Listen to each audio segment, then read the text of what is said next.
काय म्हणतात माऊली श्री ज्ञानोबा आहे.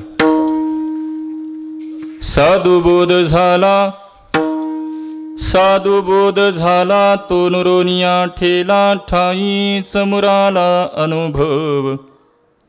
हरिमुखे म्हणा पुण्याची गणना कोण करी. कापुराची वाती उजळली ज्योती ठाईच समाप्ते झाली जैसे. मोक्षरेखे आला भाग्यवी नटला साधूंचा अंकिला हरिभक्त. ज्ञानदेवा गोडी संगती सज्जनी ज्ञानदेवा गोडी संगती सज्जनी. हरी दिसे जनी बनी आत्मतत्वी. हरिमुखे म्हणा पुण्याची गणना कोण करे. विठ्ठल विठ्ठल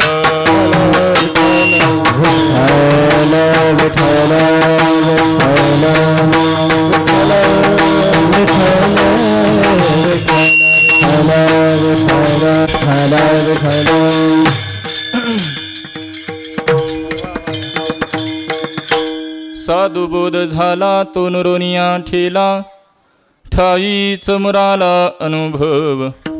हरिमुखे म्हणा पुण्याची गणना कोण करी. प्रस्तुत कीर्तनरूपी सेवेकरताच प्राप्त असणार अभंग. कैवल्य साम्राज्य चक्रवर्ती अलंका पौर्णिमाशी श्री ज्ञानोबा यांच्या हरिपाठातील 6व्या क्रमांकाचा अभंग आज चिंतन सेवेकरता निवडलेला आहे. चिंतनाला सेवेला प्रारंभ करण्यापूर्वी थोडासा परिहार देणं अगत्याच आहे. भगवंताच्या पावन कुशीमध्ये म्हणजेच बार्शी या पूर्ण परिसरामध्ये संत बावी या नावाने ओळखलं जाणारं गाव म्हणजे आपलं हे बावी. आणि समस्त ग्रामस्थांच्या तरुणांच्या त्याच पद्धतीने सर्वच गावातील ज्येष्ठ श्रेष्ठांच्या सहकार्याने आणि अनेक साधू संतांच्या कृपाशीर्वादाने संपन्न होत असलेला हा उत्सव. या उत्सवाचं निमित्त सर्वांना ज्ञात आहे. महाराष्ट्र राज्यस्तरीय वारकरी संत संमेलन 2000 साली हे पहिलं संमेलन संपन्न झालं आणि आता 2025 आहे आणि म्हणून त्याचा एक रौप्य महोत्सव करावा असं आदरणीय हरिभक्तिपरायण तात्यांच्या मनामध्ये तो संकल्प आला. आणि तो संकल्प पुढं नेण्याचं काम परमादरणीय श्रद्धेय आमचे ज्येष्ठ गुरुबंधू असणारे हरिभक्तिपरायण आपल्या या परिसरामध्ये संप्रदायामध्ये एक उत्तुंग व्यक्तिमत्व म्हणून आम्ही त्यांच्याकडे पाहतो. ज्ञानेश्वर माऊली महाराज त्यांच्या प्रेमातून स्नेहातून आज इथे येण्याचा योग अंतद-निमित्ताने कीर्तनाकरता उपस्थित आहे. संत संमेलन संत बावी या गावामध्ये होतं हे विशेष आनंदाची गोष्ट आहे. नाहीतर ते इतर ठिकाणी होऊन आणि संत बावीमध्ये नाही झालं तर कारण गावाचं नावच संत आहे, इथं संत संमेलन होणार नाही तर कुठे होणार असे एक विचार आपल्याला करता येईल. आपल्या सर्वांचं महत् भाग्य आहे की अनेक साधू संतांचं आगमन आपल्या या संत बावी या नगरीमध्ये होणार आहे आणि त्याकरता हा भव्य दिव्य चालू असणारा हा उत्सव आहे. संपूर्ण बार्शी तालुक्यामध्ये, पुढे जाऊन थोडंसं बोलायचं झालं तर संपूर्ण सोलापूर जिल्ह्यामध्ये महाराज उत्सवाकरता असा मंडप पहिल्यांदाच असेल. थोडंसं पुढं जाऊन बोलायचं झालं, आम्ही ठामपणे सांगू शकतो महाराज, फक्त विवाहालाच असे मंडप नसतात, आमच्या कीर्तनालाही, सप्ताहालाही असे मंडप असतात. आणि म्हणून हा चालू असलेला आपल्या सर्वच ग्रामस्थांच्या उपस्थितीमध्ये संपन्न होत असलेला हा भव्य दिव्य प्रमाणातला उत्सव आणि माझ्यासारख्या एका सर्वसामान्याकडे दिलेली ही कीर्तनरूपी सेवा आहे. या उत्सवाकरता महाराष्ट्रामध्ये ज्यांनी आपल्या कलागुणांनी आपलं नाव पोहोच केलं असे परमादरणीय भरतजी दादा पठाडे, आम्ही त्यांना आदराने अण्णा असं बोलतो. भजन कीर्तनात सतत रत असणारे असे भरत महाराज आहेत. सतत त्यांच्या वास्तविक महाराज आपण त्यांची जर सेवा जर पाहिली, मी कला म्हणत नाही, संप्रदायामध्ये सेवेला अत्यंत मोल आहे. आणि त्यांची जर सेवा पाहिली आपल्याला ऐकताना फार गोड वाटतं महाराज, परंतु आज तागायत त्यांचा रियाज बंद नाही महाराज. सेवेच्या माध्यमातून मौली ज्ञानोबारायांच्या सोहळ्यामध्ये आम्हाला त्यांची भेट होते. ज्या दिंडीमध्ये बोलवलं तिथं नकार त्यांचा नसतो. आम्ही आत्तापर्यंत मृदंग ऐकला होता, सोहळ्यात गेल्या वर्षी चाली ऐकल्या. आदरणीय दादांची एक वारकरी संप्रदायावरती एक निष्ठा आहे आणि हा आवाज ऐकण्याकरता तुम्हाला आनंद तेवढा मिळतो, तो ब्रह्मनाथ सेवन करण्याकरता महाराज त्या बोट फुटली जातात, त्यावेळेला तो आनंद तो तुम्हाला सेवन करायला मिळतो. आणि एक महनीय मंडळी गायनाकरता उपस्थित आहेत. आदरणीय पांचाळ महाराज असतील, मुरकुटे महाराज असतील. या महाराष्ट्रामध्ये जिथे जो जो उत्सव आपल्याकडे पाहायला मिळतो त्या उत्सवामध्ये आदरणीय सर्व या महनीय मंडळींची उपस्थिती पाहायला मिळते आणि आपल्या या गावामध्ये देखील त्यांची उपस्थिती लाभली, हे आपलं खरोखर आनंदाची गोष्ट आहे. आणि म्हणून परंतु ही सगळीच महनीय मंडळी माझ्यासारखा एक सर्वसामान्य साधक कीर्तना करत आहे. आपण पूर्ण जर पत्रिका अभ्यासली तर सगळी महनीय मंडळींची, ज्येष्ठ श्रेष्ठांची कीर्तन सेवा आहे. माझ्याकडं कीर्तन दिली याकरता माझ्याकडे कोणत्याही पद्धतीचा अधिकार नाही, योग्यता नाही. फक्त एका साधू परंपरेमध्ये, कुळामध्ये, फड परंपरेमध्ये जन्मलो म्हणून मला आज इथं बोलवलं असेल असं मी समजतो. आणि म्हणून चिंतनाला सेवेला प्रारंभ करण्यापूर्वी या उत्सवाचं अधिष्ठान म्हणून आपण बार्शी नगरामध्ये भगवंताच्या चरणी अनंत कोटी प्रणाम करतो. त्याच पद्धतीने माझे श्री गुरु बाबासाहेब आजरेकर महाराज, श्रोत्रिय ब्रह्मनिष्ठ श्री गुरु सदाकरजी महाराज इंगळे यांच्या चरणी अनंत कोटी प्रणाम करून माझ्यापेक्षा ज्ञानाने, वयाने, अधिकाराने सर्व ज्येष्ठ श्रेष्ठ मंडळी सर्वांच्या चरणी विनम्र भावाने वंदन करतो. आणि ज्ञानोबाराय तुकोबाराय मला ज्या पद्धतीने बुद्धी देतील त्या पद्धतीने सेवा करण्याचा प्रयत्न. हेची माझी मनीची आस,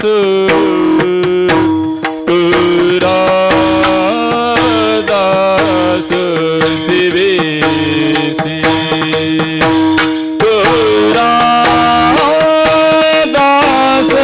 सेवेसी, दास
Thank you.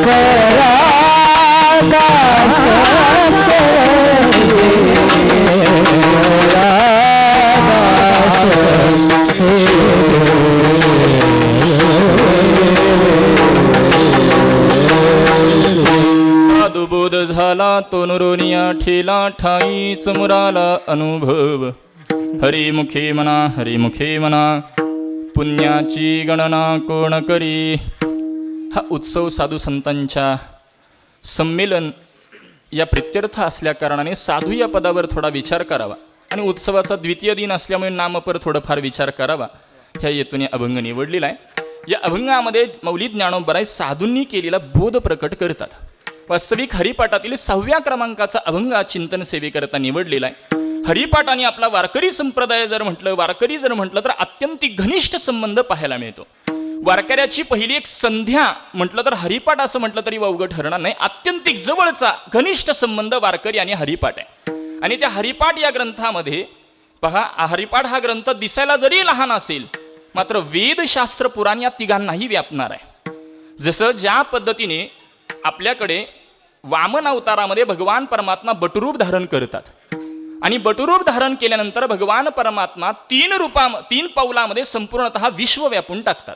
आपल्याला सर्वांना चरित्र भाग ज्ञात आहे.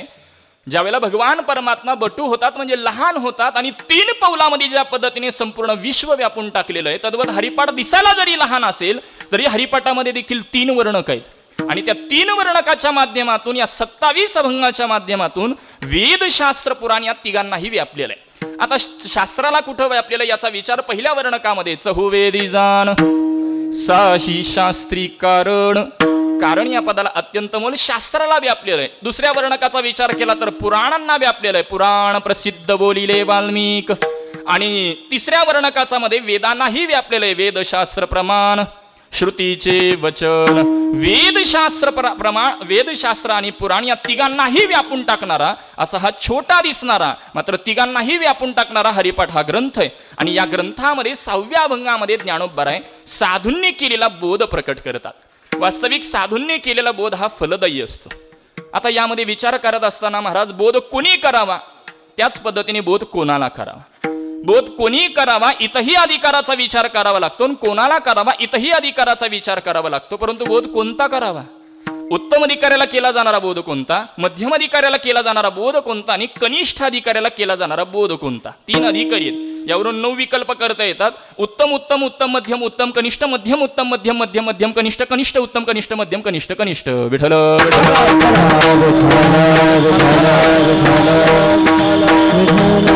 आणि या प्रश्नाच्या भूमिकेतून यामध्ये आपल्याला विषयाच्या भूमिकेतून इथं स्वीकारता येतं. मात्र बोध का करावा म्हणजे प्रयोजन, म्हणजे वेदांतातील अनुबंध चतुष्टयाच्या माध्यमातून अधिकारी विषय प्रयोजन आणि संबंध या चारीचाही विचार आपल्याला इथं करता येईल.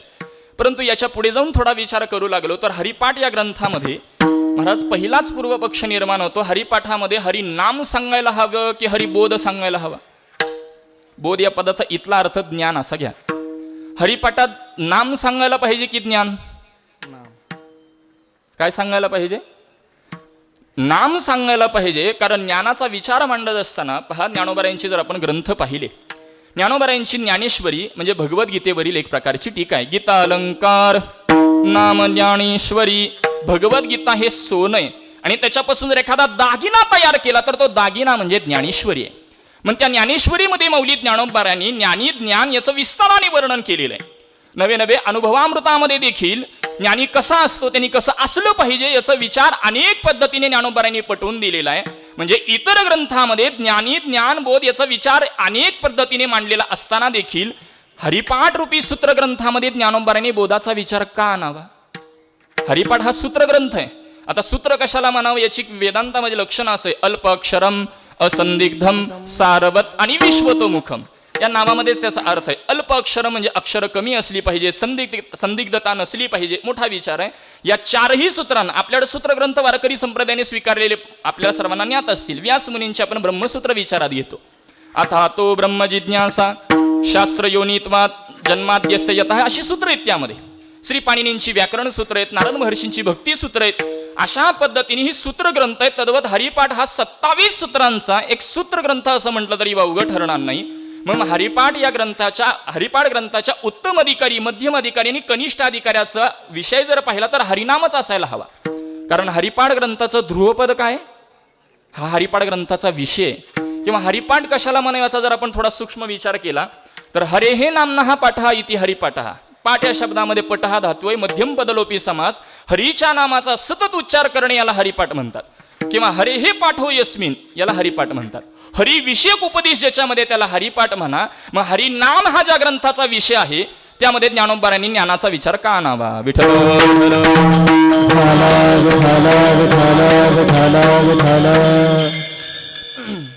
आक्षेप नाही बरं, जिज्ञासेने विचार मांडतो. किंवा पूर्वपक्ष करता सायन्स विषय शिकवणाऱ्यांनी मॅथमॅटिक्स शिकवावं का? मुद्दा एवढाच पटवून द्यायचा आहे, चालू विषय सायन्सचा असेल तर त्यामध्ये मध्येच मॅथमॅटिक्स म्हणजे गणिताचा विषय येत नाही महाराज. तद्वत नामाचा ग्रंथ जर ज्ञानोबा प्रकट करतील तर त्यामध्ये बोध या पदामधून ज्ञानाचा विचार मध्येच का आणला असावा, असा विचार काही पूर्वपक्ष किंवा काही शंका निर्माण होतील. विचार आपण त्याचा करूयात. मात्र या बोधाचा परिणाम सांगत असताना ज्ञानोबा बोलतात, तो नुरोनिया ठेला. तो नुरोनिया तो उरला नाही जीवदशेत. कशाने उरला नाही? बोधाने उरला नाही. मग तो बोध कोणी केला? साधूंनी केला. पुन्हा दुसरा पूर्वपक्ष, महाराज बोध हे गुरु करत असतात की साधू करत असतात? बोध कोण करतं? पटण्याकरता पहा, भगवद्गीतेचा पहिला अध्याय पहा. भगवद्गीतेच्या पहिल्या अध्यायामध्ये कृष्ण परमात्मा कुठेच बोललेले नाहीत. दुसऱ्या अध्यायाच्या 6व्या श्लोकापर्यंत बोलत नाहीत. मात्र 7व्या श्लोकामध्ये अर्जुनाने कबुली दिली. कार्पण्य दोषो पहत स्वभाव पृच्छामि त्वां धर्म सम्मूढचेतां यश्रेयस्यां निश्चितं ब्रूहि तन्मे शिष्यस्तेहं शादिमां त्वां प्रपन्नम. शिष्यस्तेहम, अर्जुनाने शिष्यत्व पत्करलं त्यावेळेला 11व्या श्लोकात परमात्मा बोलू लागले. कारण बोधकत्वाचा व्यवहार घडायचा असेल तर त्याकरता देवभक्ताच्या नात्यामध्ये होत नाही महाराज. त्याकरता गुरु शिष्य हे नातं असावं लागतं. म्हणून अर्जुनाने कबुली दिली, मी आता तुमचा शिष्य आहे, तुम्ही माझे गुरु आहात. त्यावेळेला 11व्या श्लोकात परमात्मा बोलू लागले. आता बोधाचा विचार किंवा बोधाचा अधिकार, बोधा करता लागणारं व्यक्तिमत्व गुरु हेच का, हा स्वतंत्र चिंतनाचा विषय. मात्र यावरून एक 3 विकल्प करता येतात. गुरूंचा बोधाचा संबंध कोणता? 1. संतांचा बोधाचा संबंध कोणता? 2. आणि साधूंचा बोधाचा संबंध कोणता? 3. विठ्ठल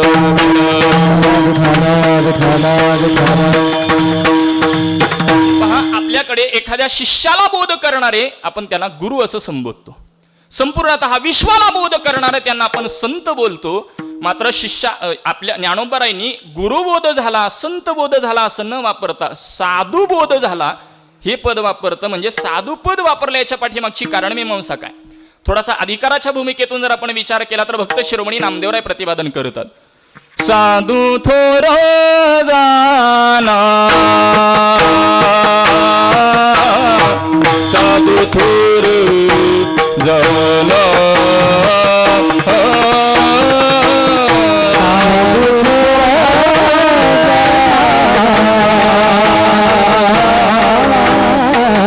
साधू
साधू थोर जाना, साधू थोर जाना, साधू थोर जाना कलियुगी.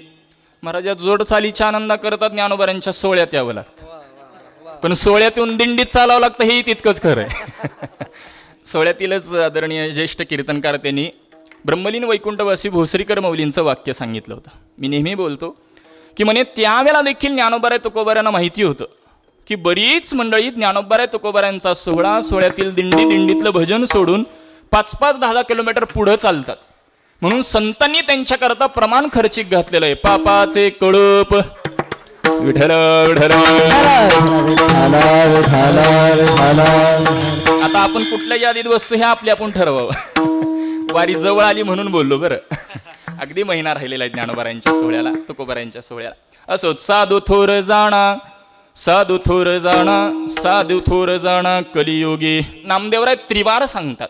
का त्रिवार सांगतात? मनदोषाची निवृत्ती करणारे साधू थोर आहेत एक, विक्षिप दोषाची निवृत्ती करणारे साधू थोर आहेत आणि आवरण रूपी दोष निवृत्त करणारे देखील साधू थोर आहेत. म्हणून ती त्रिवार सांगतात एक लक्षण. आणि दुसरं लक्षण दोषांची विकाराची निवृत्ती करणारे साधू थोर आहेत, परमानंदावर आरूढ करणारे साधू थोर आहेत आणि ज्ञानोत्तर प्रेम लक्षणा भक्ती तिचा आस्वाद करणारे साधू थोर आहेत. म्हणून त्रिवार सांगतात विठ्ठल विठ्ठल. मात्र कालावधी केव्हाचा सांगतात? साधू थोर जाणा कलियोगी. कलियुगामध्ये श्रेष्ठ आहेत. मग महाराज कलियुगामध्ये श्रेष्ठ असणारे साधू तुम्हाला ज्ञान सांगतील की नाम सांगतील? या साधूंना ज्ञानाचा बोध करता येत नाही असं नाही महाराज. या साधूंना उपासनेचा, ध्यानाचा, योगाचा बोध करता येत नाही असं नाही. मात्र या साधूंना नामाचाच बोध करायचा आहे. कारण कृतयध्यायतो विष्णू त्रेतायाम यजतो मकैहि द्वापारे परिचर्यायाम कलौ तद हरिकीर्तनात किंवा हरेर नामैव मम जीवनम कलौ नास्तेव नास्तेव नास्तेव गतिरन्यथा. कलियुगामाजी करावे कीर्तन. कलियुगामध्ये उद्धाराचं साधन केवळ नामचिंतन आहे आणि साधू हे कलियुगामध्ये श्रेष्ठ आहेत आणि म्हणून साधू तुम्हाला नामाचा बोध करतील. बरं, बोध या पदामध्ये नाम स्वीकारलं महाराज, ठीक आहे. मात्र परिणाम सांगत असताना ज्ञानोबाराय बोलतात तो नुरोनिया ठेला. नुरोनिया या पदामध्ये 2 अवयव, न अधिक उरोनी. तो आता उरला नाही. कशात? जीवदशेत उरला नाही. मग महाराज जीवदशा आली कशामुळे? याचा जर विचार केला तर अज्ञानामुळे जीवदशा आहे. थोडं सूक्ष्म वाटेल, मात्र चिंतन निर्देश करून पुढे निघून जातो. अज्ञानामुळे भेदज्ञान, भेदज्ञानामुळे अनुकूल प्रतिकूल, अनुकूल प्रतिकूलामुळे रागद्वेष, रागद्वेषामुळे धर्म अधर्म, धर्म अधर्मामुळे पाप पुण्य, पाप पुण्यामुळे सुख दुःख आणि सुख दुःख भोगण्याकरता शरीर. ही अज्ञानाची शृंखला आहे. अज्ञानामुळे तुम्हाला ही जीवदशा प्राप्त झालेली आहे. मग अज्ञानाच्या निवृत्ती करता काय लागतं महाराज? अज्ञानामध्ये पुन्हा आवरण शक्तीवाला, विक्षेप शक्तीवाला अनादि भावरूप किंवा अज्ञान पटवून देण्याकरता बोलतो. आम्हाला गुरुजी पाठात उदाहरण देत असतात. यामध्ये आवरण वगैरे कशाला बोला? पहा, एखादा प्रवासी आहे आणि प्रवासी वाटचाल करतोय आणि त्याला एक तहान लागल्यानंतर तो बाजूला शेतामध्ये काबाड कष्ट करत बसलेला शेतकरी आहे. त्याला जाऊन विचारणा करतो, मला तहान लागलेली, इथं कुठं पाण्याची व्यवस्था आहे का? केवळ 50 पावलं पुढे जावा, विहीर आहे, पाणी उपलब्ध आहे. तो ठीक आहे म्हणतो. त्यांनी सांगितलेल्या त्या दिशेचा मागोवा घेत घेत तिथपर्यंत जातो. विहिरीवर वरूनच डोकावून पाहतो, खाली काही पाणी दिसत नाही. तो तिथूनच हाक मारतो, ओ शेतकरी बाबा, पाणी तर नाहीये. शेतकरी बाबा म्हणतात, नक्की हा शहरातला असला पाहिजे. आणि म्हणून त्याच्या जवळ जातात, वरून डोकावून पाहतात, पाणी आहे. त्याच्या लक्षात येते नेमकं काय गडबड झालेली आहे. त्याच्या हाताला धरतात, विहिरीमध्ये नेतात. त्या विहिरीमध्ये पाण्यावरती एक प्रकारचं शेवाळ आलेलं होतं. ते शेवाळ फक्त बाजूला करतात. पाणी नव्हतं की आणावं लागलं? इकडं विहीर नाही का माहिती का? जेवण जास्त झालं. पाणी नव्हतं की आणावं लागलं? पाणी जागेवरच आहे, मध्ये अडथळा, त्याला अज्ञान म्हणतात. विठ्ठल तुम्हामानमध्ये आणि त्या परमात्म्यामध्ये एक प्रकारचं जे काही आवरण आहे अज्ञान, आणि त्या अज्ञानामुळे तुम्हाला जीवदशा प्राप्त झालेली आहे. मग याच्याकरता केवळ आणि केवळ ज्ञान लागतं. कारण ज्ञानोबाराय ज्ञानेश्वरीमध्ये बोलतात, वाचो निज्ञाने विनये के उपाय करीसी जितुकी तीही गुंफीसी आदिखी रुखी. महाराज, ज्ञाना वाचून अज्ञानाची निवृत्ती होऊ शकत नाही.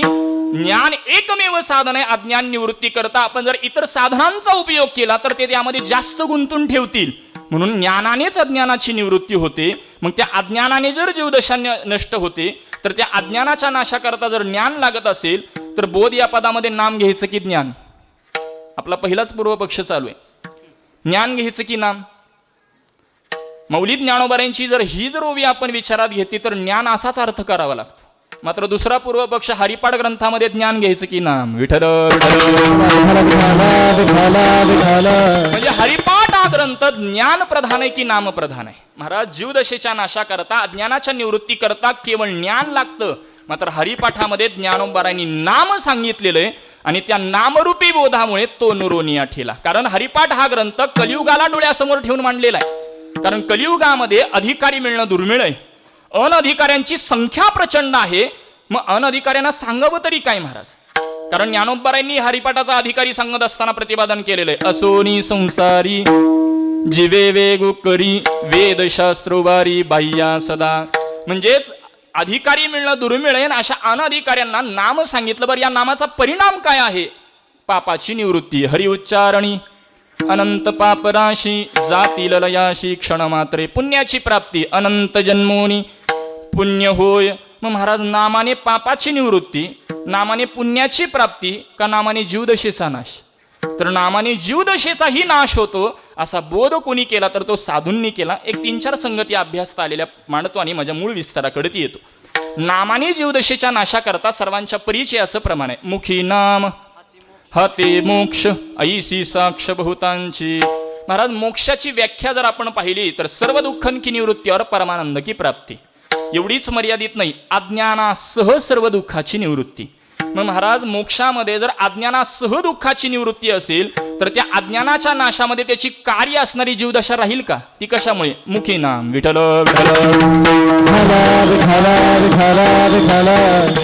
दुसरं लक्षण जर पाहायचं झालं तर महाराज प्रकट करतात. दिनेंद्रिये हात पाय काळ दिनेंद्रिये हात पाय हात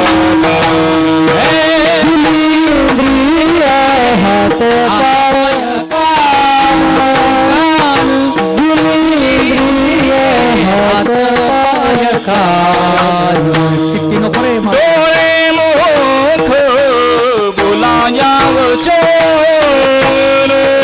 डोळे मोख बोलाया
दिली इंद्रिये हात पाय कान डोळे मुख बोलाया वचन जिनी तू जोडसी नारायण नासी जीवपन भवरोग.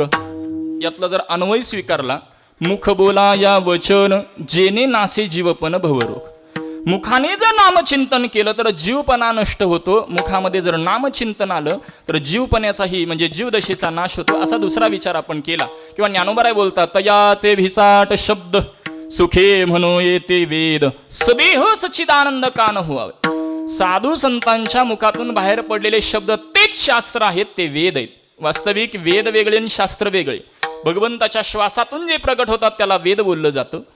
आणि शास्त्रांचा विचार केला तर साधू संतांकडे आपण विचार करतो, परंतु ज्ञानोबराय म्हणतात सुखे म्हणू येती वेद. साधू संतांच्याच मुखातून बाहेर पडलेले शब्द त्याला आपण वेद म्हणा, शास्त्र म्हणा. मग त्याच साधूंच्या मुखातून बाहेर पडलेलं नाम त्याचा बोध होऊ शकत नाही का? अशा नामरूपी बोधाने तो नरोनिया ठेला, असं एक लक्षण अभ्यासता येईल. पुन्हा आणखी थोडा सूक्ष्म विचार आहे, वेळ माझ्याकडे मर्यादित आहे, 1 तास उरला तोही आता निरसून गेलेला आहे. माझ्याकडे वेळ मर्यादित आहे म्हणून सूक्ष्म करत नाही, थोडा पुढं जाऊन विचार मांडतो. पटण्याकरता अगदी सोपं घेतो की नामाने जीवदशेचा नाश याकरता पहा, ज्ञानोबराय तुकोबराय यांच्या मुखातून बाहेर पडलेले शब्द त्याला आपण काव्यबद्ध केलं, त्याला आपण ग्रंथ असं संबोधतो. ज्ञानोबरायांच्या मुखातून बाहेर पडलेले शब्द आपण ज्ञानेश्वरी बोलतो. जगद्गुरु तुकोबरायांच्या मुखातून बाहेर पडलेले शब्द त्याला आपण अभंग गाथा म्हणतो. महाराज सध्याच्या प्रवाहामध्ये आता यात विस्तारात जात नाही, मात्र अभंग या पदाचा विचार जर आपण केला तर जे कधीच भंग पावत नाहीत त्यांनाच अभंग म्हणतात. काही मंडळी म्हणतील महाराज तुम्हीच कीर्तनामध्ये प्रवचनामध्ये शंका उपस्थित करता, ज्याची उत्पत्ती आहे त्याचा नाश आहे, उपजे ते नाशे. तुम्हीच सांगता ज्याची उत्पत्ती आहे त्याचा नाश आहे, मग अभंग कधीच भंग पावणार नाहीत हे कसं सांगता? महाराज संतांच्या मुखातून अभंगांची उत्पत्ती होत नसते, संतांच्या मुखातून अभंग हे प्रकट होतात म्हणून नाश नाही. विठ्ठल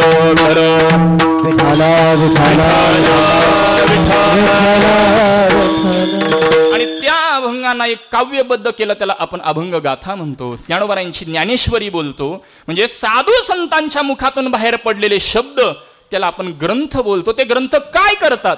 ग्रंथीचं भेदन करतात. महाराज साधू संतांच्या मुखातून बाहेर पडलेले शब्द ते ग्रंथीचं भेदन करतात. त्या साधूंच्या मुखातून बाहेर पडलेलं नाम जीवदशेचा नाश करणारं ठरतं.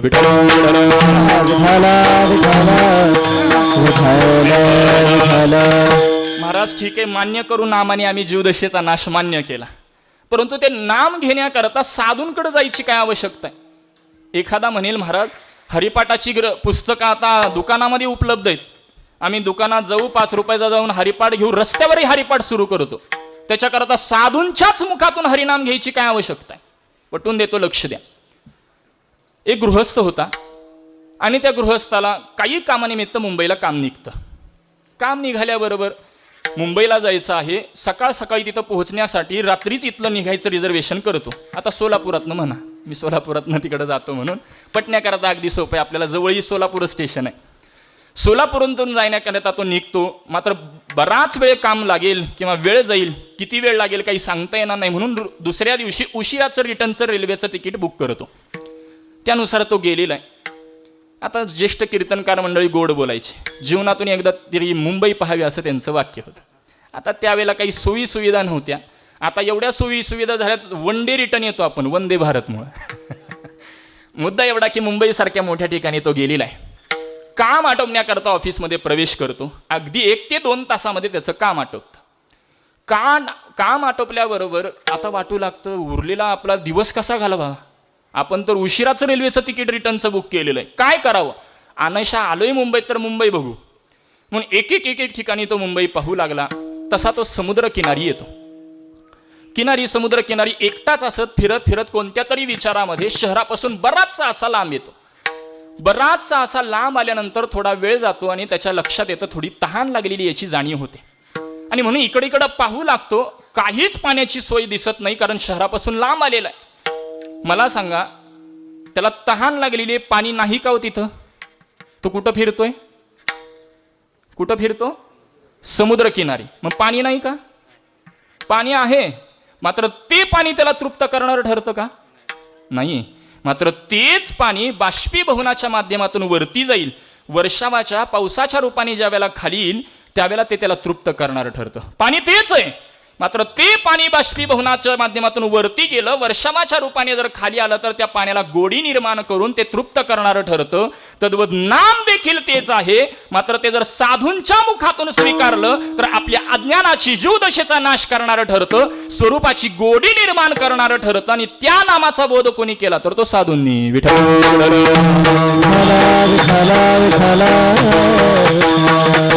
महाराज काही मंडळी म्हणतील, महाराज ठीक आहे साधूंनी केलेला बोध, मात्र साधू म्हणायचं कोणाला? सध्याच्या प्रवाहामध्ये महाराज फार विचित्र व्याख्या आल्या.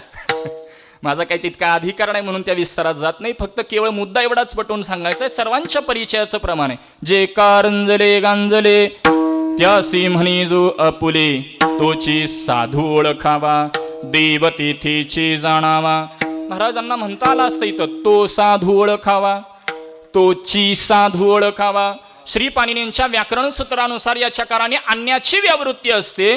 जे रंजलेल्या गांजलेल्यांना जवळ करतात, आपलंसं करतात, तोची. मग महाराज पुन्हा शंका, रंजलेलं गांजलेलं म्हणायचं कोणाला? आपल्याकडे व्यावहारिक रंजलेलं गांजलेल्या पदाची व्याख्या वेगळी आहे. आपण रंजलेलं कोणाला म्हणतो? एखाद्यावर एक झालं की एक संकट येतात, त्यांना आपण म्हणतो महाराज संकटाने फार रंजून गेलाय बरं का. आणि एखाद्याबद्दल बोलताना म्हणतो महाराज अनेक पिढ्यांची गरिबी आहे, गरिबीने फार गांजून गेलाय.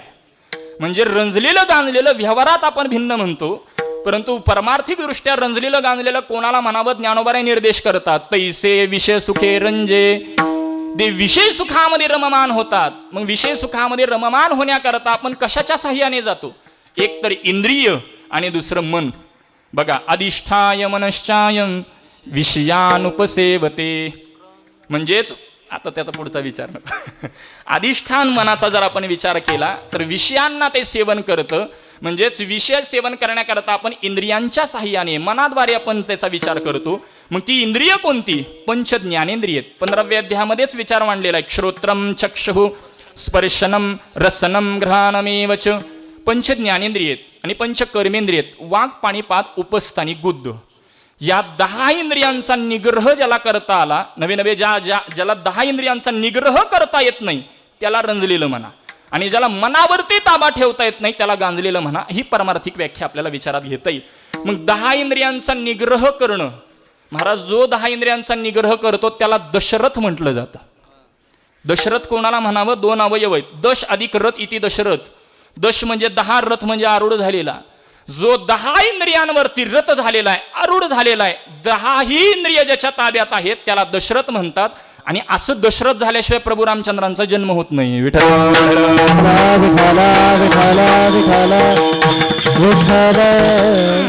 प्रत्येकाचा विचार पटवून देतो. अगदी सोप्या भाषेमध्ये जर विचारात आपण घेतला, श्रोत्र म्हणजे कानाचा निग्रह कसा करायचा, चक्षु म्हणजे डोळ्याचा निग्रह कसा करायचा, स्पर्श म्हणजे त्वचेचा निग्रह कसा करायचा, रस म्हणजे जिभेचा निग्रह, आणि गंध म्हणजे नाकाचा निग्रह कसा करायचा.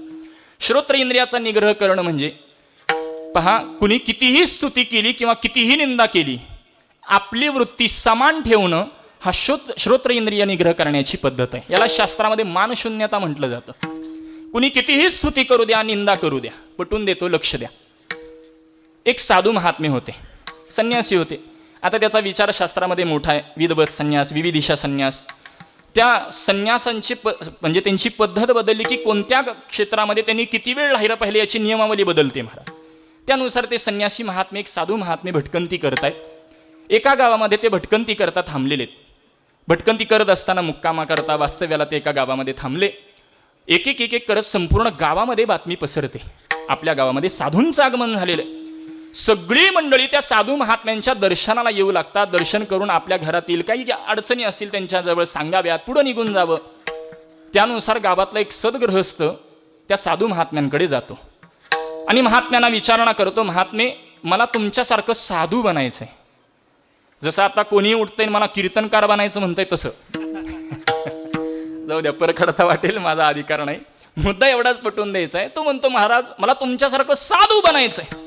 साधू म्हणतात ठीक आहे, एक प्रक्रिया, एक प्रयोग करावा लागेल. काय प्रयोग? गावामध्ये स्मशानभूमी आहे का? तो म्हणतो आहे. गावामध्ये त्या स्मशानभूमीमध्ये जा, जो कोणी मृत झालेला आहे त्याला जेवढ्या येतात तेवढ्या अपशब्द म्हणजे शिव्या देऊ नये. तो म्हणतो माझ्या आवडीचा विषय. शिव्या देणं महाराज काही मंडळींचा आवडीचा विषय असतो. विशेषणच जणू काय, मुख उघडलं की शिवी बाहेर पडते. एखादा जर शेजारी दुसरा गृहस्थ बसला तर एखादी डिक्शनरी तयार करेल, कारण एक शिवी रिपीट येत नाही काही मंडळींची. असं मुद्दा एवढाच की ठीक आहे म्हणतो, स्मशानभूमीमध्ये जातो. जो कोणी मृत झालेला आहे त्याला जेवढ्या येतात तेवढ्या शिव्या अपशब्द वापरतो, माघारी येतो. आल्याबरोबर महात्म्यांना म्हणतो, महात्मे तुम्ही सांगितलेली पहिली क्रिया मी पूर्ण केली. ठीक आहे म्हणतात. पुन्हा जा, तो मृत झालेल्या गृहस्थाचा गुणगौरव करून ये, त्याचा गुणानुवाद कर. ठीक आहे म्हणतो. जातो, तिचं त्याचा गुणगौरव करू लागतो, स्तुती करू लागतो, पुन्हा माघारी येतो. महात्म्यांना सांगतो, तुम्ही सांगितलेली दुसरीही क्रिया मी पूर्ण केली. महात्मे म्हणतात, ठीक आहे, आता माझ्या प्रश्नाचं उत्तर दे. तू ज्या वेळेला पहिली क्रिया पूर्ण करण्याकरता त्याच्याकडे गेलास, म्हणजेच त्याची निंदा करत होतास, अपशब्द वापरत होतास, त्या वेळेला त्याच्यामध्ये काही फरक पडत होता का? तो म्हटला, काहीच फरक नाही. बरं, ज्या वेळेला त्याची तू स्तुती करत होतास, ज्या वेळेला त्याचा तू गुणगौरव करत होतास, त्यावेळेला तरी त्याच्यामध्ये काही फरक पडला का? तो म्हणतो, काहीच फरक पडला नाही. महात्मे बोलता, तू त्याची स्तुती केली, निंदा केली, मान केला, अपमान केला, त्याच्यात काहीच फरक पडला नाही. ही स्थिती तुला जेव्हा येईल, साधू बनायची गरज नसेल, तू साधूच असशील. विठ्ठल विठ्ठल.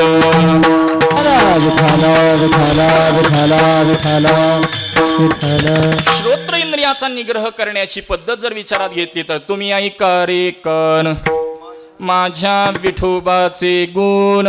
कुणी कितीही स्तुती करू द्या, निंदा करू द्या, वृत्ती समान ठेवून त्या कानाला भगवंताचा गुणानुवाद श्रवण करण्याची सवय लावावी. हा श्रोत्र इंद्रियाचा निग्रह करण्याची पद्धत आहे.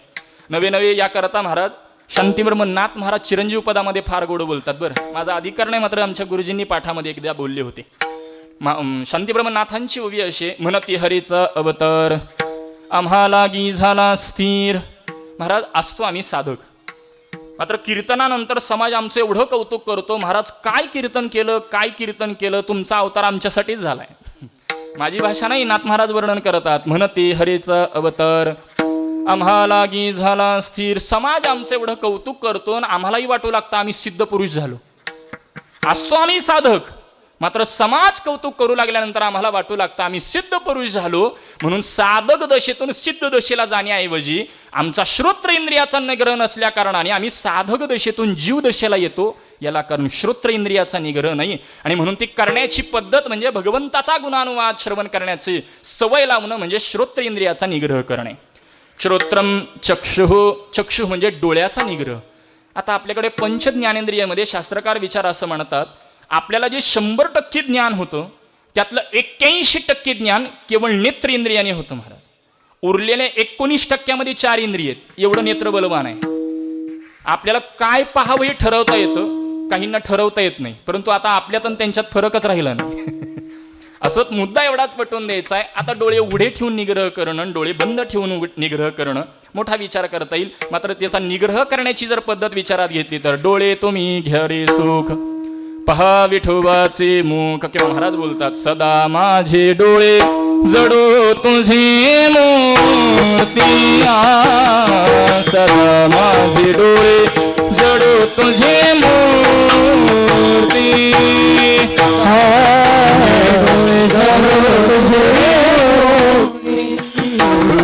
सदा माझे डोळे जडो तुझे मूर्ती, रखुमाईच्या पोटी सोय रे या, रखुमाईच्या पोटी सोय रे या. गुड तुझे रूप, गुड तुझे नाम, गुड तुझे रूप, गुण तुझे नाम.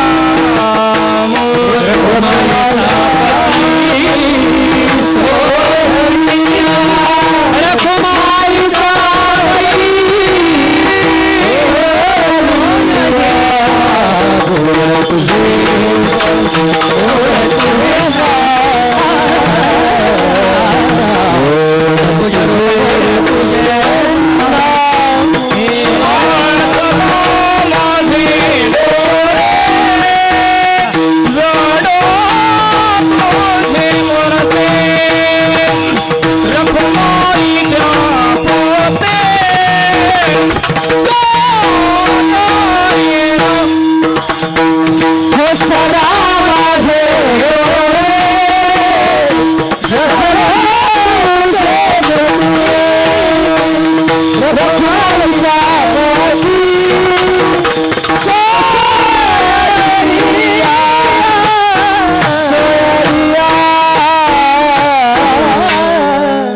सदा माझे डोळे किंवा सदा माझे डोळा कसाही पाठ असेल. जडो तुझी मूर्ती रखुमाईच्या पते सोयर्य.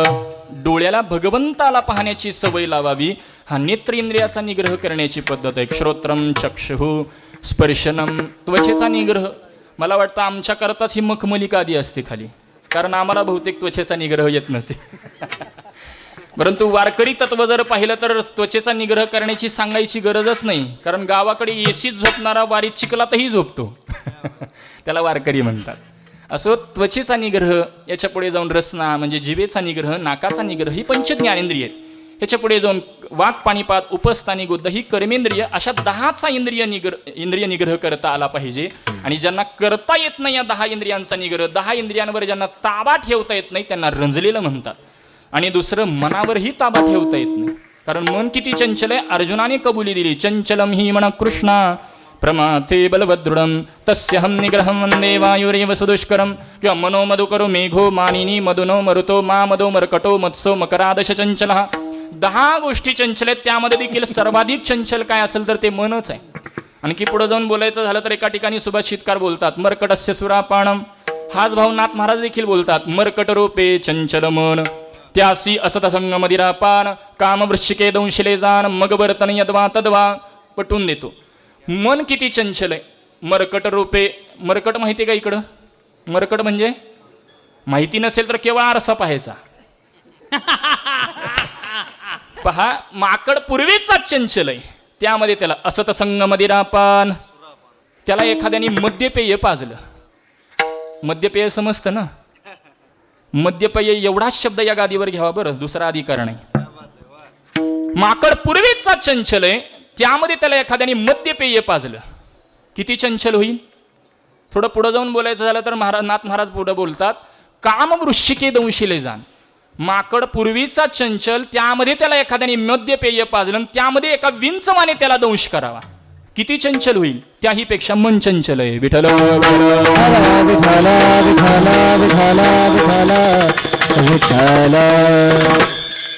बघा, महाराजांनी देखील वर्णन केलेलं आहे, परिनायिके नारायणा. याच्या आधी काय, काय काय करीतो या मना.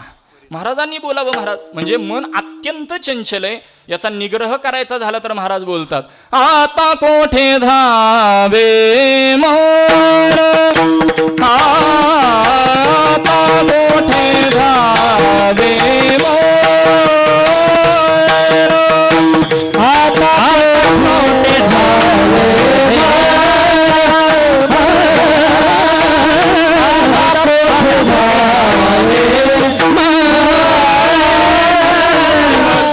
चरण देख दिया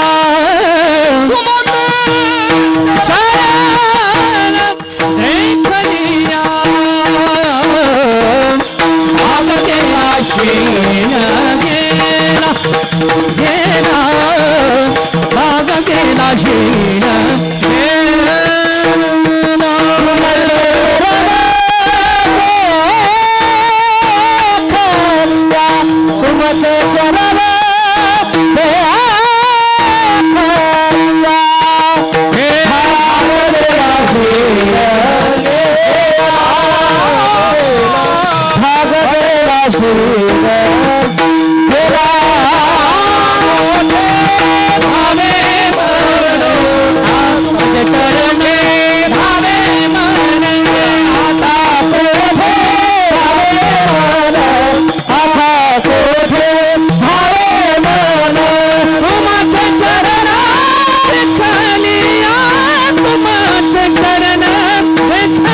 आता कोठे धावे मन तुमचे चरण देखलिया. आपल्याकडे समुद्रात गेलं की अनेक शिंपल्यात असतात, मात्र त्या शिंपल्यात सगळ्याच ह्याच्यात मोती नसतात, ते शोधून आणावे लागतात. तुम्हाला मोती चांगले सापडले तर ती शोधून आणले. विठ्ठल काय महाराज, मी सहसा बाहेर एवढं गात नाही, तेवढी एनर्जी राहत नाही, कारण तेवढं अनुकूलता सगळीकडेच असेल असं नाही महाराज, आणि मला फार गाता येतं असं नाही महाराज. आता एवढी अनुकूलता आहे म्हणून बरोबर आहे का नाही हे फक्त पाहतोय. विठ्ठल आता कोठे धावे मन, किंवा ज्ञानोबा बोलतात, देखिले तुमचे चरण निवांत राहिले मन. मन अत्यंत चंचल आहे, परंतु त्याला स्थिर करणाऱ्या भगवंताचं जर चरण पाहिलं तर ते चंचल असलेलं ते मन स्थिर होतं. परंतु ज्यांचा मनावरती ताबा नाही त्यांना गांजलेलं म्हणा, आणि ज्यांचा इंद्रियांवरती ताबा नाही त्यांना रंजलेलं म्हणा. आणि असा ज्यांचा इंद्रियांवर मनावर ताबा नाही अशा रंजलेल्या गांजलेल्यांना दीनजनांना जे जवळ करतात तोची साधू ओळखावा. आपला विचार तोच चालू आहे, साधू कोणाला म्हणावं. रंजले गांजले म्हणजे ज्यांच्या इंद्रियांवरती ताबा नाही, मनावरती ताबा नाही, असे जे दीनजन आहेत, म्हणजे जे काही रंजलेले गांजलेले आहेत त्यांना जवळ करतात, त्यांना साधू म्हणा. मग महाराज, हा साधूंचा स्वभाव आहे की हे साधूंचं लक्षण आहे? तर सर्वभूती दया साधू म्हणावे ऐसिया, असा विचार आपल्याला करता येईल. आणि त्या साधू लक्षणेतून जर आपण विचार केला तर ज्ञानोबा पद मुद्दामून वापरतात, कारण अशा दीनजनांना जवळ करून नामरूपी बोध करणारे. कारण या दीनजनांना म्हणजेच रंजलेल्या गांजलेल्यांना, ज्यांचा स्वतःच्या इंद्रियांवर ताबा नाही, मनावर ताबा नाही, मला सांगा त्यांना शास्त्रानुसार कोणतं साधन सांगून चालणार आहे? कर्म सांगावं, उपासना, योग, ज्ञान, कोणतं साधन सांगावं? अहो, स्वतःच्या इंद्रियांवरती मनावरती ताबा नाही, त्यांना ही साधनं सांगून चालणार आहे? महाराज, त्यांच्याकरता सुद्धा नामाचा बोध करणारे ते साधू आहेत. कारण कितीही दुराचारी असू द्या, नाथ महाराज म्हणतात, नर अथवा नारी हो का दुराचारी मुखी गाता हरी पवित्र तो. श्रीमद भागवत महापुराणामध्ये आपल्याला चरित्र पाहायला मिळेल. आता श्रीमद भागवत महापुराण आपण आदरणीय मौली महाराजांच्या मुखातून श्रवण करताय. माझा काही तितका अभ्यास नाही, आदरणीय मौलींचा अभ्यास आहे, फक्त मुद्दा मला पटवून देण्याकरता अगदी उपयुक्त आहे म्हणून मांडतो. अजामेळाचं चरित्र सर्वांना ज्ञात आहे. दररोज अजामेळा ज्या मार्गाने जायचे, दररोज त्याच मार्गाने न जाता जी काही पूजेकरता लागणारी समिधा आहे ती आणण्याकरता दुसऱ्या मार्गाचा अवलंब करतात. निघालेले जात असताना रस्त्यावरती एक स्त्री आहे, उन्मत्त आहे, एक पुरुष आहे, दोघांच्याही अंगावर कोणत्याही पद्धतीचे वस्त्र नाही, आणि त्यांचा पशुधर्म रस्त्यावर चालू असलेला हा जांभळ्याच्या निदर्शनास येतो. पाहिल्याबरोबर क्षणभर घडलेलं दर्शन त्यांना स्थिर बसू देत नाही, खाली मान घालतात, घरी परततात. मात्र क्षणभर घडलेलं ते दर्शन त्यामुळे त्यांना ते स्थिर राहत नाहीत, आणि म्हणून संसार वगैरे जे काही त्यांची पत्नी होती, वेदसेवा होती, माता पिता होत्या, सर्वांचा त्याग करून अजामेळा त्या वेश्यासंगतीमध्ये जाऊन राहतात. 80व्या आता मुक्काम कुठं करावं जागा शोधत आहेत, तोपर्यंत त्या घरी तिथं मुक्कामाला साधू महात्मे थांबलेले. त्या स्त्रीकडून विचारण्यात येतं, याचं नामकरण करायचंय, काय नाव ठेवावं? महात्मे सांगतात, नारायण नाव ठेवा. नारायण नाव ठेवलं जातं. अजामेळ्याच्या शेवटच्या काळातला मुलगा असल्यामुळे अत्यंत प्रीतीचा ठरतो, म्हणून प्रत्येक गोष्टीमध्ये त्या मुलाला हाक मारण्यास सुरुवात होते. नारायण काय करतो, कुठं गेला, नारायण जेवला का, अशा पद्धतीने त्याच्या अजामेळ्याच्या मुखाला नारायण नावाचं नामचिंतन होऊ लागलं. आणि शेवटी अजामेळ्याला यमदूत न्यायला आलेले, पाश टाकलेले, त्याच्या यातना सहन न झाल्या कारणाने जोरात नारायण असं हाक मारतात. हाक मारल्याबरोबर तिथं देवदूतही न्यायला आलेले. आता देवदूत म्हणू लागतात, हे आमचं गिरायक आहे. यमदूत बोलू लागतात, आमचं गिरायक आहे. थोडंसं माफी मागून बोलू, सध्या आत्ताच गिरायका करता भांडण आहे असं नाही महाराज, त्यावेळेसपासून चालत.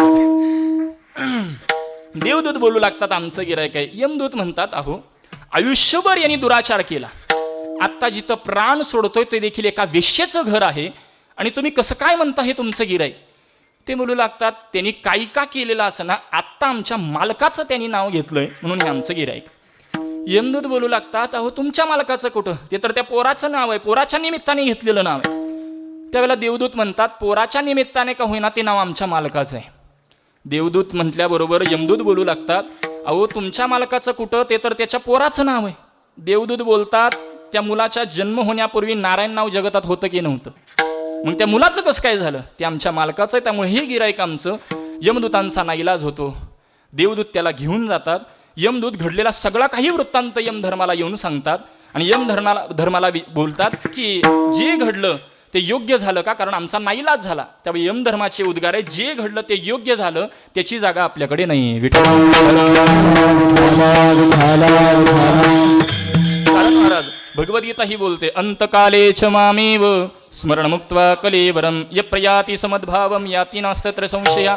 अंत समयाला नवे नवे थोडा पुढे जाऊन कितीही दुराचारी असू द्या, नर अथवा नारी. नर या करता आपण अजामिळाचं चरित्र पाहिलं, आणि नारी या पदाचा विचार करताना वेश्यागणिकेचा विचार पाहता येतो. कितीही दुराचारी असेल मात्र मुखी गाता हरी पवित्र तो. किंवा याचाच अनुवाद भगवद्गीता ही बोलते, अपिचेत सुदुराचारो भजते माम अनन्य भग साधुरेव समंतव्यम सम्यक व्यवस्थितो हि सहा. साधूपणावर येण्याकरता काय केलं असेल बघा, अपेक्षित सुदुराचार, कितीही दुराचार्य असेल मात्र साधूपणावर येण्याकरता अनन्य पद आहे. म्हणजेच ती अनन्यता कशाने, हरिमुखे म्हणा, नामाने तिथपर्यंत साधूपणावर पोहोचलेले साधू तुम्हा मना नाम सांगतील की ज्ञान. पहा पटवून देतो. पंढरपूरहून आळंदीला जात असताना 2 मार्ग आहेत. आता चालू असलेला पालखी मार्ग आणि दुसरा सोलापूर पुणे हायवे. पुण्याच्या अलीकडून आपण थेऊर फाट्यावरून आळंदीत जातो. आता धरून चला मला परवा दिवशी आळंदीत जायचं आहे, मी उद्याला पंढरपूरहून आळंदीला जायला निघालो. आता पालखी मार्गाचं काम थोडंसं आणखी पुढं थोडंसं काम चालू आहे, आणि म्हणून मी काय करतो, टेंभुर्णी मार्गे हायवे पकडतो आणि आळंदीला पोहोचतो. अगदी 4 तासामध्ये मी आळंदीला पोहोचतो. दुसऱ्या दिवशी पंढरपुरातल्या एखाद्या महाराजांचा मला फोन आला, महाराज कुठे आहेत, आळंदीत. मी पण आळंदीलाच निघालेलो आहे, कोणत्या मार्गाने यावं. मी त्यांना कोणता मार्ग सांगेलो, मी त्यांना कोणता मार्ग सांगेन, मी ज्या मार्गाने गेलेलो आहे, कारण तो मार्ग वेळ वाचवणार आहे. तो मार्ग अत्यंत सुटसुटीत पद्धतीने तुम्हाला साध्यापर्यंत म्हणजे आळंदीमध्ये पोहोच करणार आहे. मी ज्या मार्गाने गेलो तोच मार्ग मी माझ्या मागच्या महाराजांना सांगेन. तद्वत साधूपणावर येण्याकरता त्या साधूंनी नामचिंतनाने साधूपणावर आलेले ते साधू तुम्हाला नाम सांगतील की ज्ञान. विठ्ठल. आणि त्याचा बोध करणारे साधू, आणि म्हणून ज्ञानोबराय पद वापरतात. आणखी पुढे जाऊन जर विचार केला तर षडविकारांना धुणारे. आता षडविकारांना मग आता कामाला, क्रोधाला यांना कोण धुवू शकतं महाराज. ज्ञानाचा अधिकार पाहिजे, योगाची पात्रता पाहिजे. हे आता रंजलेला गांजलेला आहे, याला काय सांगावं. म्हणजे नामाने षडविकारांना धुणारे आणि त्या नामाचा बोध करणारे साधू. नवे नवे स्थूल्यहाचे ही किलविकार आहेत. असतते वर्धते जायते विपरिणमते अपक्षयते आणि नश्यती, याच्याही पलीकडे नेणारे साधू आहेत. मात्र सुरुवातीला ज्ञानोबराय त्याच्या आधी सावध करतात तुम्हाला. बघा हरिपाठातील 5वा अभंग जर आपण पाहिला तर ज्ञानोबराय सावध करतात. योग याग विधी एने नवे सिद्धी वायाची उपाधी दंभ धर्म. योग याग हे तुम्हाला दंभ निर्माण करणार आहेत, आणि तुम्हामांचं हित व्हायचं असेल तर हित व्हावे तरी दंभ दुरी ठेवा. दंभ दूर केला पाहिजे. मग त्याच्याकरता काय ज्ञानोबराय बोलतात, ज्ञानदेवा गोडी ज्ञानदेवा सांगे दृष्टांताची मात साधूंचे संगती तरुणोपाय. हे 5व्या अभंगाच्या अंतिमना बोलतात की तुम्हा माणसं जर हित करायचं असेल, हित व्हायचं असेल तर साधूंच्या संगतीशिवाय पर्याय नाही. आणि म्हणून 6व्या अभंगामध्ये ज्ञानोबराय साधू हे पद वापरून नामरूपी बोधाने तुम्हा माणसं कल्याण होतं, जीवदशा संपते, हा बोध करण्याकरता साधू या पदाची उपाययोजना करतात. ज्ञानोबराय प्रकट करतायत. साधू बोध झाला, साधू बोध झाला, साधू बोध झाला तनुरुणी आठेला. साधू बोध झाला, साधू बोध झाला, साधू बोध झाला तनुरुणी आठेला. साधू बोध झाला, साधू बोध झाला, साधू बोध झाला तनुरुणी आठेला. साधू बोध झाला,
साधुबोध झाला तो नरोनिया ठेला ठाईच मुराला अनुभव हरिमुखे म्हणा पुण्याची गणना कोण करी.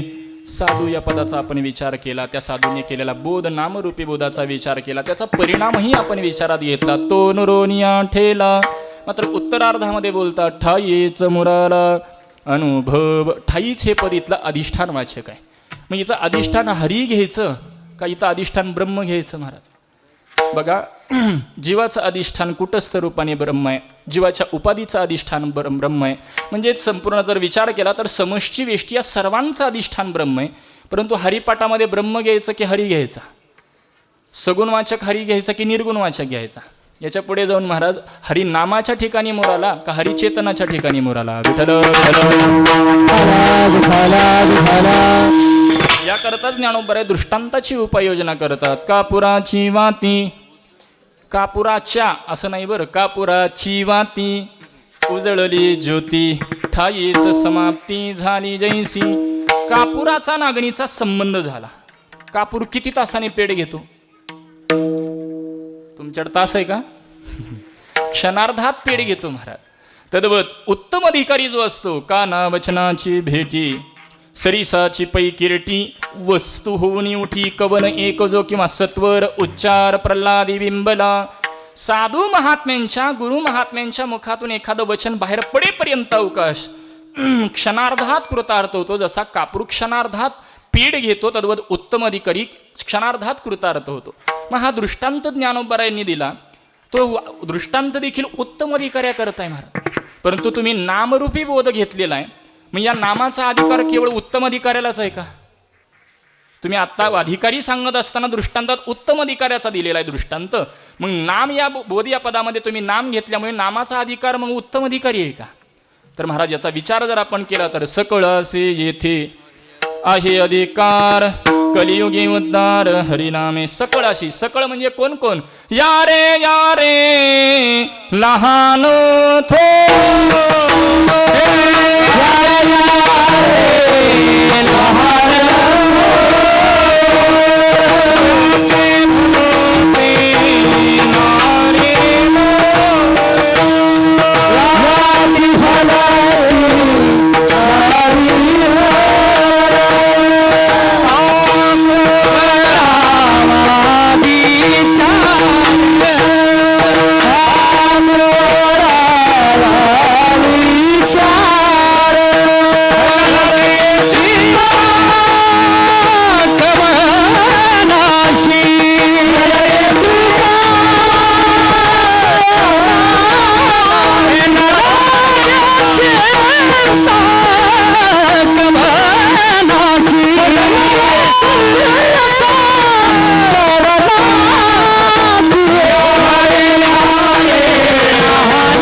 या रे लहान थोर. लहान थोर म्हटलंय म्हणून लहानांपर्यंत थोरांपर्यंत आवाज जाण्याकरता या रे लहान थोर. या ते भलती किंवा या ते भलत्या कसाही पाठ असेल. नारी नर करावा विचार न लगे चिंता कोणासी. महाराज नामाचा अधिकार सर्वांना आहे, पण घेतो कोण? माझा मुद्दा कळाला का? नामाचा अधिकार कोणाला आहे? या रे लहान थोर. सगळ्यांना अधिकार नामाचा आहे, पण घेतो कोण? जो घेतो तो अधिकारी आहे महाराज. एका महात्म्यांचं वचन आहे, मुखाला नाम येणं ही सगळ्यात मोठी संपत्ती आहे आणि नामाचं विस्मरण होणं ही सगळ्यात मोठी विपत्ती आहे. विठला विठला विठला. महाराज नामाचा अधिकार सर्वांना आहे, मात्र घेतो तोच अधिकारी आहे. म्हणून तर तुकोबाराय बोलता, तुका म्हणे सोपे आहे सर्वाहुनी शहाणा तो. याला मोल आहे बरं. शहाणा तो धनी घेत असे. महाराज नामाचा अधिकार सर्वांना आहे, मात्र जो घेतो तोच अधिकारी आहे. नवे नवे त्याला शहाणं म्हणा. थोडंसं माफी मागून बोलतो. सध्याच्या प्रवाहामध्ये मी किती शहाणा आहे, मी किती ज्ञानी हे आपण समाजाला पटवून सांगतो. मला सांगा, आपण स्वतःला शहाणं बोलावं की जगाने आपल्याला शहाणं बोलावं? तुमच्याकडे कशी पद्धत आहे? म्हणजे भाग बदलला की पद्धत बदलते म्हणून विचारलं. स्वतःला शहाणं बोलावं की जगाने? जगाने बोलताना 100 वेड्यांनी शहाणं बोलावं का एका शहाण्यानी शहाणं बोलावं? विठ्ठल शास्त्रकार विचार म्हणतात, संपूर्ण कुंभो न करोति शब्दम अर्धो घटो घोषमुपैति नूनम विद्वान कुणीन न करोति गर्वम जल्पन्ति मूढंस्तगुणेर्विना. शास्त्रकार दृष्टांत देतात. संपूर्ण कुंभ म्हणजे पाण्याची घागर आहे असं समजा. ती पाण्याची घागर संपूर्ण पाण्याने भरते. आवाज करते का हो? आवाज करते नाही. न करोति शब्दम, मात्र तीच घागर जर अर्धवट भरली, अर्धो घटो घोषमुपैति नूनम, ती जर घागर अर्धवट भरली तर खळखळ खळखळ आवाज करते. तद्वत अर्धवट ज्ञान बडबड करतं, पूर्ण झाल्यावर होत नसते.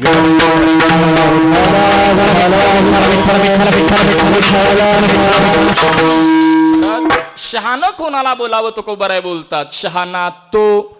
नामाचा अधिकार सर्वांना आहे, मात्र जो घेतो तोच अधिकारी. आणि त्यांनी नामचिंतन केल्यानंतर साधूंच्या मुखातून ते बाहेर पडलेलं नाम, त्याचा बोध त्याला गेल्यानंतर त्याचं अवस्था काय प्राप्त होती? ज्ञानोबाराय बोलतात, ठाईच मुरारा अनुभव.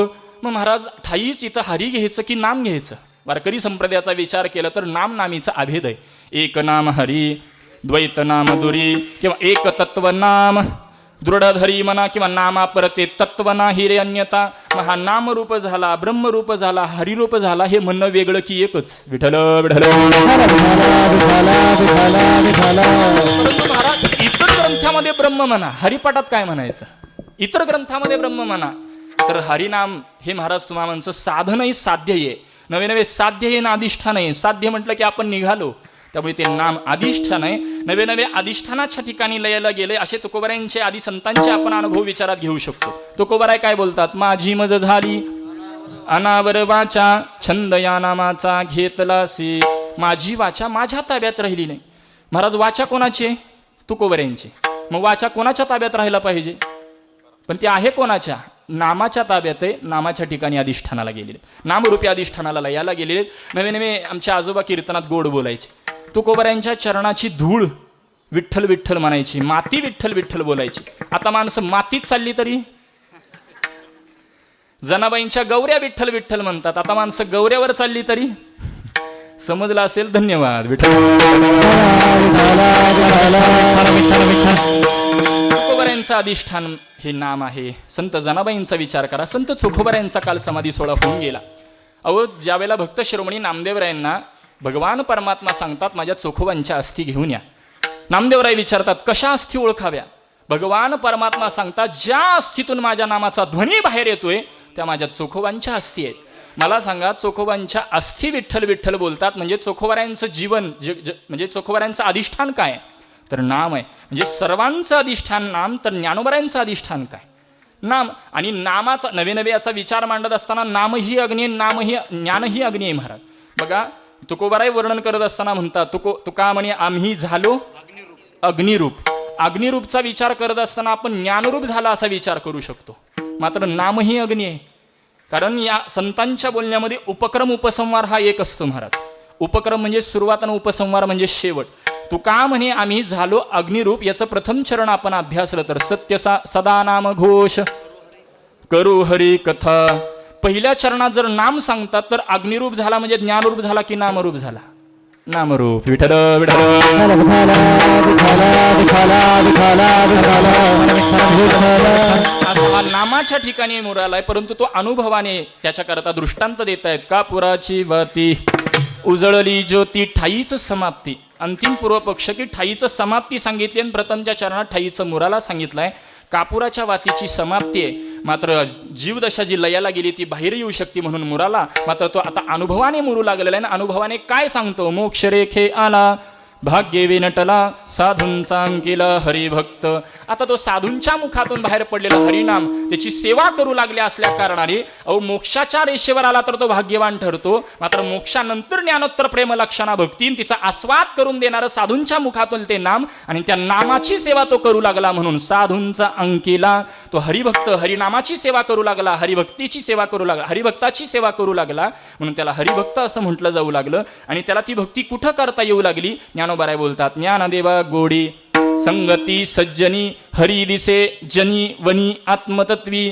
त्याला जन वन सर्वत्र ठिकाणी त्याला ती भक्ती करता येऊ लागली. म्हणजे मूळ स्वरूपामध्ये बदल कसल्याही पद्धतीचा नाही, मात्र भक्ती करता कल्पित द्वैत स्वीकारून त्याला सगळीकडे ती भक्ती करू लागली. याच्याकरता अधिष्ठान रूपी नामरूपी अधिष्ठानाकडे तो लयाला गेला आणि त्याचा बोध करण्याकरता त्याचा बोध नेमका कोणी केला तर ज्ञानोबाराय बोलतात साधू बोध झाला. साधूंनी त्या नामरूपी बोध केलेला आहे. वास्तविक महाराज नामाची फलश्रुती जर आपण विचारात घेतली, एक रामायणातला प्रसंग सांगतो. अंतिम श्रीमद भागवत महापुराणातले एक वचन नामाकरता पटवून देऊन अगदी 5 मिनिटामध्ये सेवा आटोपतो. माझ्याकडे 5 मिनिटं शिल्लक आहेत. नियोजित वेळ तशी 8:30 ते 10:30 होती. काही गाड्या उशिरा सुटल्या तर वेळेत पोहोचवतात. 9 ते 11 ही टायमिंग मलाही कळलं होतं तेवढं. त्यामुळे 11च्या पुढे जात नाही, कारण ही सगळी बाळगोपाळ मंडळी आहेत आणि आम्ही इथूनच इथपर्यंत आलो, त्यामुळे त्यांच्या वेदना आम्हाला कळतात. विठ्ठल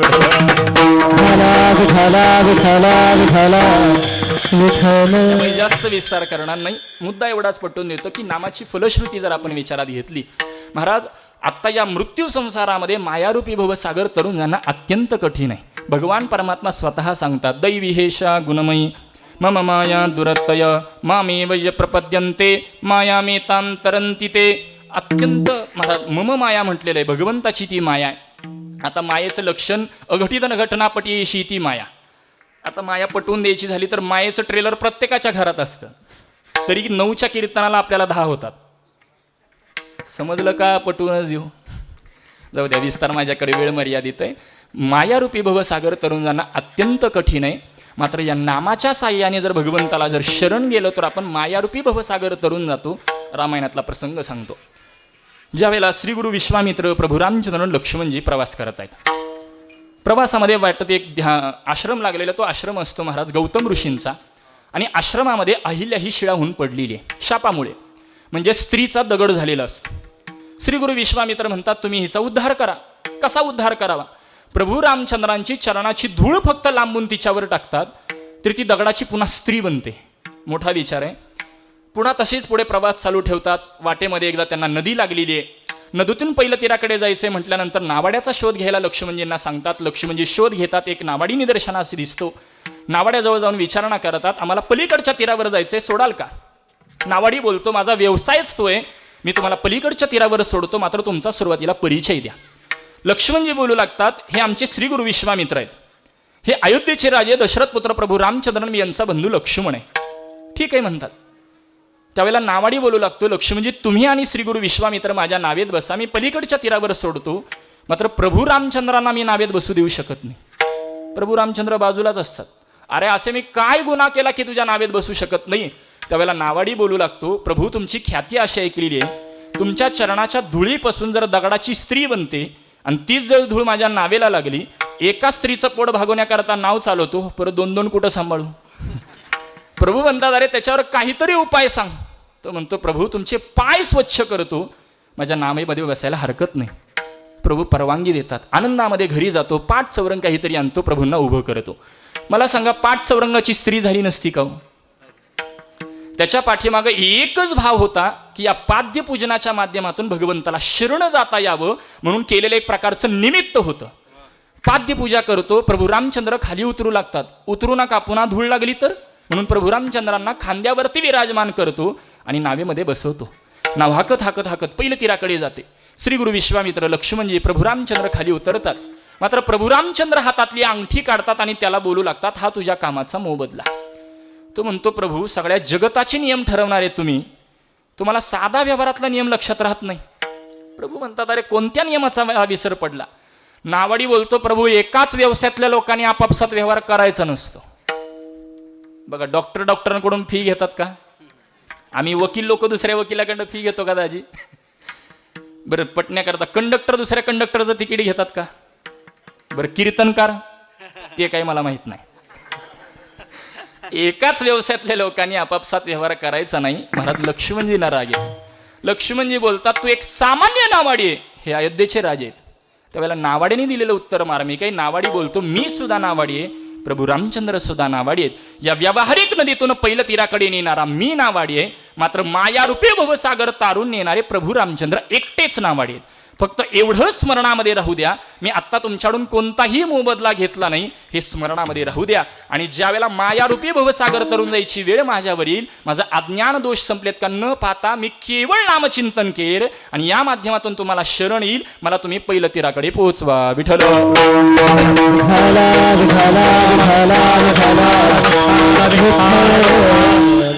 महाराज अगदी सोपं नाम आहे, परंतु जेवढं सुलभ आहे, महाराज आपल्याकडे व्यवहारामध्येही म्हणतात, जी गोष्ट सहज मिळते त्याची किंमत राहत नाही. महाराज अत्यंत कठीण नाम संतांनी तुम्हामान करता सोपं केले. ते कशाही पद्धतीने घ्या, ते तुम्हामांचं कल्याण करणार ठरतं. भागवत महापुराणातील एक वचन मांडतो आणि सेवेला पूर्णविराम देतो.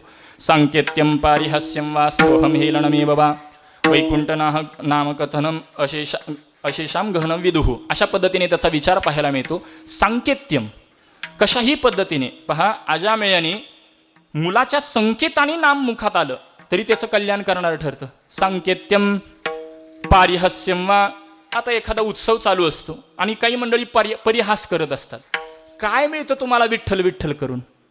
काय मिळतं तुम्हाला राम राम करून? त्यांना नामचिंतन करायचं नाही, त्यांना तो परिहास करायचा आहे.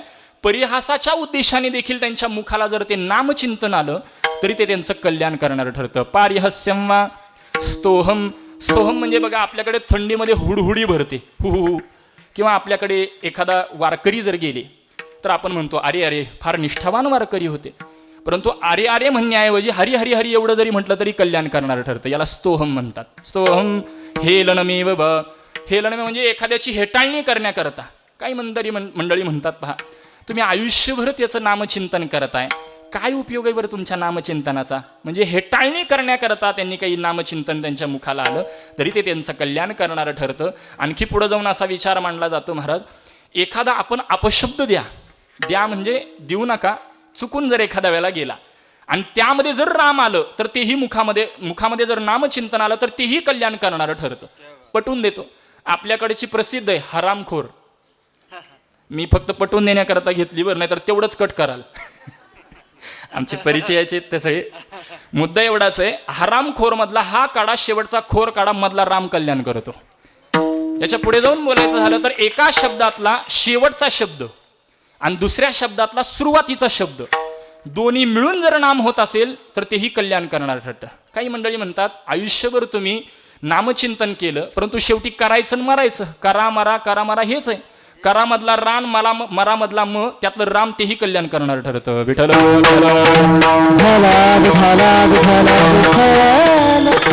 अशाही पद्धतीने करा, फक्त नामचिंतन करा. हे अभंगाचं हरिपाठ या ग्रंथाचं सार आहे. झालेली सेवा तुम्हा सर्व श्रोतवंदांच्या चरणी, ज्ञानोबराय तुकोबरायांच्या चरणी, मी ज्या फड परंपरेमध्ये साधू परंपरेमध्ये जन्मलो, श्री गुरु आंबेकर उर्फ आजरेकर फड परंपरेच्या चरणी सेवा सुपूर्त करतो.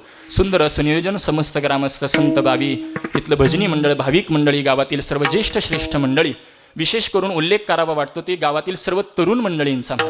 ज्या पद्धतीने छत्रपती शिवराय जगद्गुरु तुकोबरायांच्या कीर्तनाला येत असत आणि जर सध्याचा तरुण कीर्तनामध्ये, प्रवचनामध्ये, संप्रदायामध्ये दिसत असेल तर तोच छत्रपती शिवरायांचा मावळा ठरणार आहे असं म्हटलं तरी वावगं ठरणार नाही. अशी आपल्या सर्वच गावातील तरुण मंडळींना एक विशेष धन्यवाद देतो.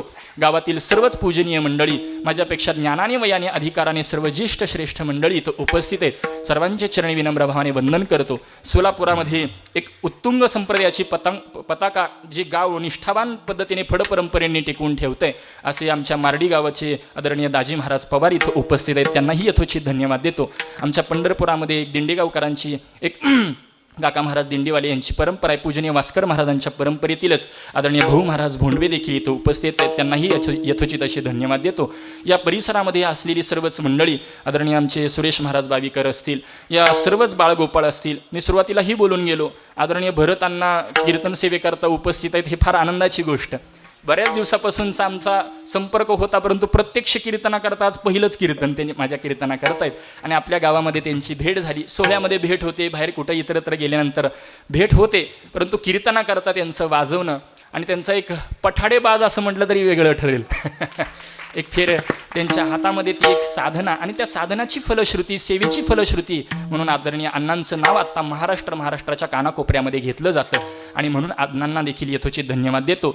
त्याबद्दल त्याच पद्धतीने आदरणीय मुरकोटे महाराज असतील, पांचाळ महाराज असतील, त्यांच्या समवेत आलेली सर्वच कलाकार मंडळी असतील आणि जास्त त्याच पद्धतीने यथोचित असे मी सुरुवातीलाही बोलून गेलो की माझा काही अधिकार नाही, परंतु आदरणीय परमार्थ स्नेही माऊलींचं म्हणजेच आदरणीय तात्यांचे चिरंजीव आदरणीय हरिभक्तीपरायण ज्ञानेश्वर माऊली त्यांच्या प्रेमातून स्नेहातून इथे येण्याचा योग त्यांच्याकडे म्हणजे मी ज्यावेळेला तात्याशी संस्थेमध्ये होतो, संस्थेमध्ये मी 10वी नंतर प्रवेश केला सोलापूरमध्ये श्री गुरु सुधाकर महाराज इंगळे यांच्याकडे.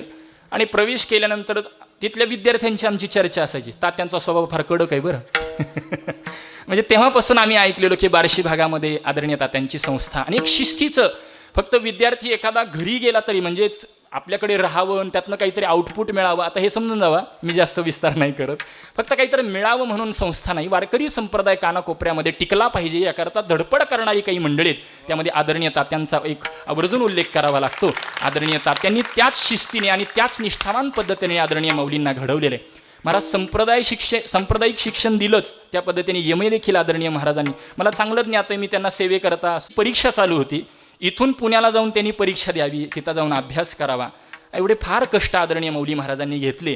सेवेकरता त्यांनी परत रविवार निवडला कारण त्यांना परीक्षा ही होती, परंतु आग्रहखातर आदरणीय माऊली महाराजांनी ती सेवा केली. म्हणजे या सांप्रदायिक शिक्षणही घेतलं आणि त्याच पद्धतीने आत्ताच्या काळामध्ये वारकरी हा सुसंस्कृत आहे हे सगळ्या जगतामध्ये पोहोचलं पाहिजे याकरता धडपड करण्याकरता तेही शिक्षण, शालेय शिक्षणही त्याच पद्धतीने परिपूर्ण करून आता ते संप्रदायामध्ये एक अभ्यासू वक्ता म्हणून संप्रदायामध्ये काम करतायत. म्हणून यथोचित त्यांनाही धन्यवाद देतो. सर्वांच्या चरणी नतमस्तक होतो. झालेली सेवा सर्वांच्या चरणी पांडुरंगाच्या ज्ञानोबा तुकोबा यांच्या चरणी सेवा सुपूर्त करतो. सेवेला पूर्ण विराम देण्यापूर्वी एखादा जर अपशब्द गेला असेल तर तो माझ्या बुद्धीचा दोष समजावा. पायाच्या प्रसादे काही बोलिलो विनोदे, मज क्षमा करणे संते, नो हे अंगभूत युक्ती, नो हे हा उपदेश, तुमचे बडे बडे लोशेष, तुमच्या कृपेचे पोसणी, जन्मोजन्मी तुका म्हणे, ज्ञानोबा माऊली तुकार. ज्ञानोबा माऊली तुकार.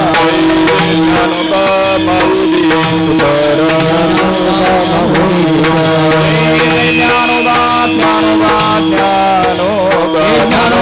माऊली तुकाराम.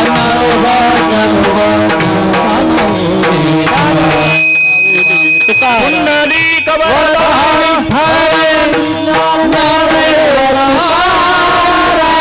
ज्ञानोबा माऊली तुकाराम.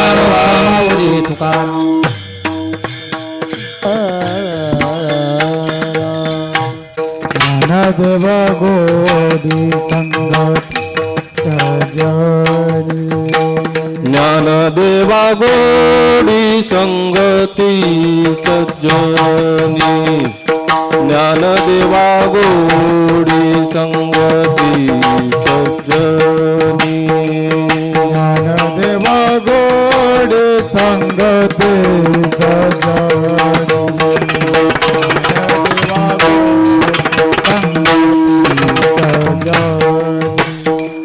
हरि दिशे जनिवनी आत्मा तत्वी, हरि दिशे जनिवनी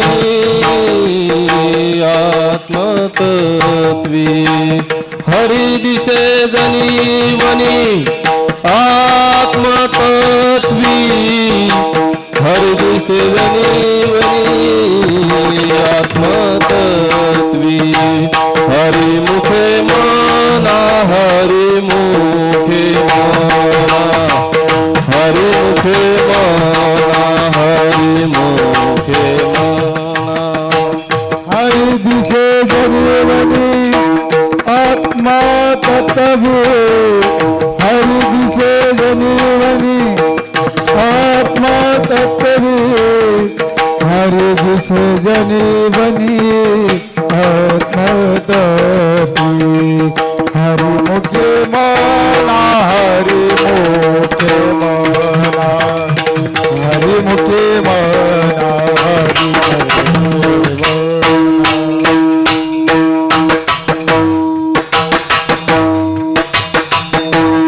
हरि मुखे मना हरि मुखे मन हरि मुखे मन हरि मुखे मन हरि मुखे